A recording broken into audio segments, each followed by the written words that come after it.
দর্শক, আমরা এখন রয়েছি ঘোড়াঘাট উপজেলার ওসমানপুরের সুরা মসজিদ প্রাঙ্গণে এবং আমরা হাঁটছি সুরা মসজিদে যে পুকুর রয়েছে, পুকুরের যে চারিদিকের যে পুকুরের বাঁধ আছে, পুকুরের পার দিয়ে আমরা হাঁটছি। আমার সঙ্গে আছে পলাশ ভাই থেকে আসছে সুলতান ভাই, আছে শুভদীপ, আছে রাসেল আহমেদ। তো আসলে আমি এর আগে বেশ কয়েকবার এসেছি, সুলতান ভাইও এসেছিল, তারপর শুভদীপও এসেছিল। আমাদের যে দুইজন সঙ্গী রাসেল আহমেদ এবং হালিবুজ্জামান ভাই, এনারা আসে নাই। তো আসলে এনাদের দুইজনের জন্যই আসা। তারপরেও কিন্তু আমাদের একটা সংযোজন হলো যে আমরা এই পাড় দিয়ে কিন্তু কোনো দিন হাঁটি নাই, আমরা এই সুযোগে আজকে পাড় দিয়ে হাঁটছি। তো সন্ধ্যা হয়ে গেছে, দিবাবাসন প্রায় পার অবস্থা। এই মুহূর্তে অন্ধকার হয়ে এসেছে, ভিডিওটা হয়তো খুব একটা ভালো হচ্ছে না। তারপরও যেহেতু সময় এবং সুযোগ রয়েছে, যার জন্য আমরা ভিডিওটা করলাম। এটা হচ্ছে সুরা মসজিদের বিশাল পুকুর, এটা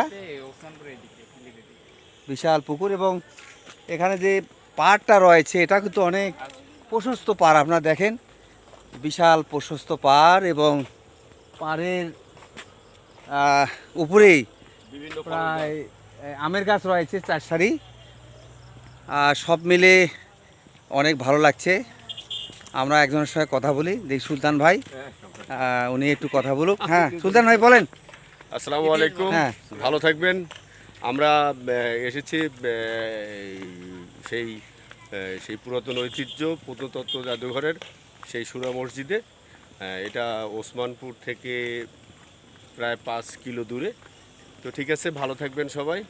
হ্যাঁ বলো, তুমি বলো, ছোট্ট করে বলো কেমন লাগছে। আহমেদ, আমি অনেকদিন আগে আসছিলাম, 30 বছর আগে। হ্যাঁ, এখানে তখন এই পুকুরটা তখন খনন কাজ চলতেছিল আর কি, সংস্কার কাজ চলতেছিল। তা আজকে কেমন ভালো তো লাগছে না? আজকে দেখি শুভদীপ কি বলে। শুভদীপ, হ্যাঁ বলো কি বলো দেখি শুনি। হ্যাঁ, শুভ সন্ধ্যা। ব্যাপার হলো, আমরা সুরা মসজিদে আসছি। এটা মোটামুটি সুলতানি আমলে 1493 থেকে 1518 সালের মধ্যে নির্মিত। তো আমরা একটা প্রত্নতাত্ত্বিক জায়গায় এসে এই সন্ধ্যাবেলা ভালো লাগছে। আজকে আমরা অনেক ঘোরাঘুরি করলাম। দর্শক অনেক অনেক ধন্যবাদ, ভালো থাকেন। এরপরে আমরা অন্য কোথাও যাব এবং সেটা আপনাদের দেখাবো। আপনার সময় সুযোগ থাকলে অবশ্যই আসবেন।